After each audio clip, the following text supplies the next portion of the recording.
Pour des millions de petits occidentaux, le football est une fête. Ici, dans cette petite ville du Pakistan, c'est un gagne-pain.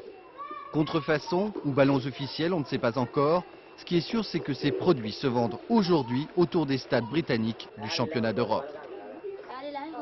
Le travail des enfants est un véritable fléau. Avec une estimation de 44 millions de gamins esclaves, l'Asie arrive en tête, suivie de l'Afrique, 26 millions, et enfin de l'Amérique latine, 5 millions. Image d'un autre temps et pourtant bien actuelle. Quand ils ne participent pas à des tâches le plus souvent pénibles et dangereuses, les enfants tombent dans un autre enfer, celui de la prostitution. Mais l'Europe n'est pas épargnée. À 2 heures d'avion de Paris, comme ici au Portugal, ces enfants, dès le plus jeune âge, s'exécutent sous la pression de la pauvreté.